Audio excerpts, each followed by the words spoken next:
Let's do a head-on comparison between using Figma MCP and just Claude with a screenshot to take this profile form and turn it into a React form. Let's get right into it.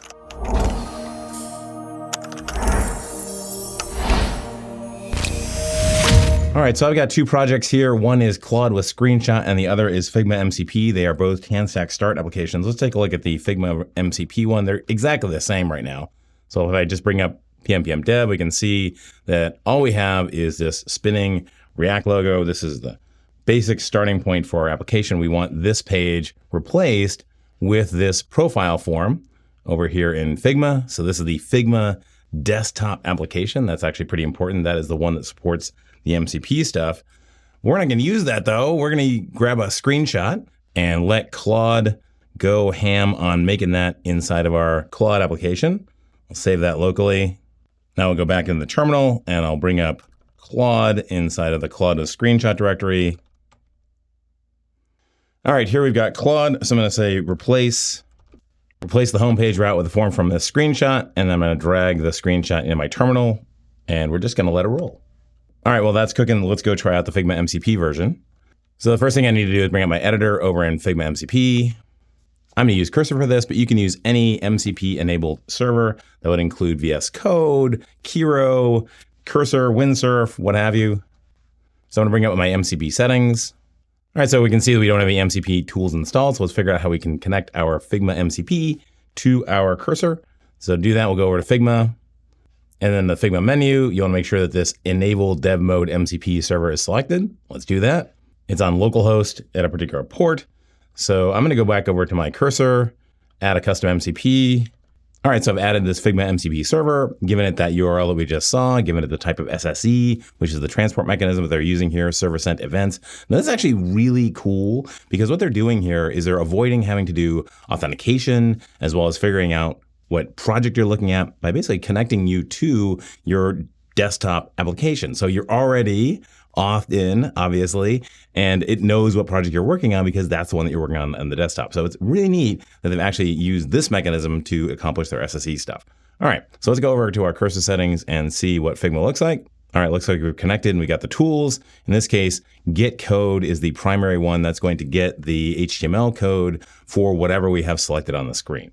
So I'm gonna go bring up our chat window and we're gonna go full agentic. I'm gonna go here, my routes.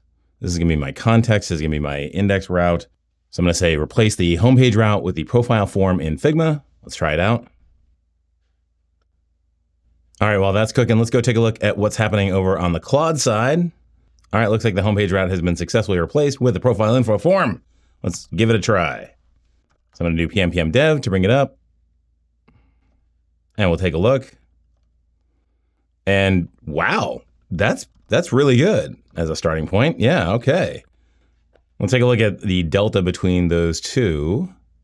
So on the left-hand side is the results of using Claude Code with a screenshot. And on the right-hand side is obviously our original Figma. So this is actually pretty good. The 3 bullet points have kind of gone into the center of this. Okay, I get that. It's responsive. And it looks like it's pretty well aligned. They have changed the styling on the text boxes with just a single underline here, but like constrained there. There's no date picker or any of that.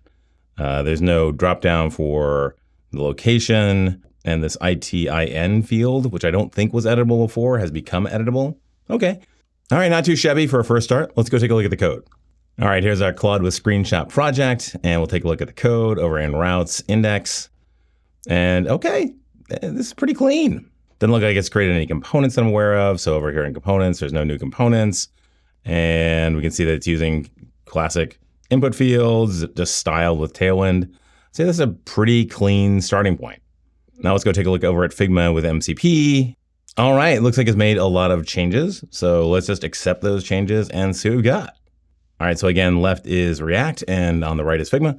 So interesting, it has gotten kind of the header okay. It's gotten the 3 dots. The fields are mostly right. Are they fields? Yes, they're actually fields. That's great, actually. The date picker is not really a date picker, and the dropdown here is not a dropdown. It did get the single line formatting, and this is not a editable field. So that's actually really good. Now, obviously, the background is different. It's used a dark mode theme as opposed to a light mode theme. That's a choice. All right, let's go back and take a look at the code.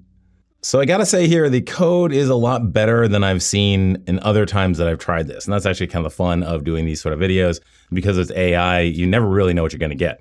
So what's actually happening here is that the Figma result from get code, we'll take a look at it, is actually just basically static HTML. All right, yeah, so you see here we got get code, and then the result for the field that has Smith in it is actually a P tag inside of a div, not an input. So if I take a look over here at the Figma, you can see that that is an input field. As a human, I know that, but Figma really doesn't know that. So it's returning to Claude divs with P tags in them. And then Claude is coming in and taking a look at that and saying, oh, actually, that's an input field. In fact, it did this really cool thing where it actually called get image secondarily to go and get an image. And it kind of worked from a combination of those two things. And then that's coming up with the form that we actually see.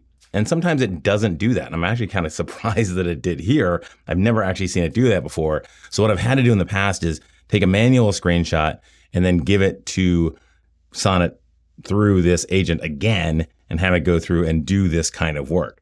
Which actually, I have to say, has turned out pretty good in this case. This is actually a really clean HTML. I think the only big gripe that I have about this is it kind of went with a dark theme as opposed to a light theme. That's not too bad. All right, I am going to try out one more thing. I'm going to create another TanStack application called Figma with Components. And then in this one, I'm going to bring in TanStack Form as well as ShadCN. And that's going to give us ShadCN components for things like input and select and all that. And we'll see if Cursor plus Sonnet plus Figma is actually able to make use of those components. Okay, I've got that version up in Cursor. And once again, we're going to do something similar to what we did before. I'm going to give it the index route. And I'm going to tell it to bring in that profile form, but use the existing components where they're available. Okay, it added the Figma checkbox. That's really cool. It now knows that it has all the right components. I'll accept its changes. All right, this is looking really good.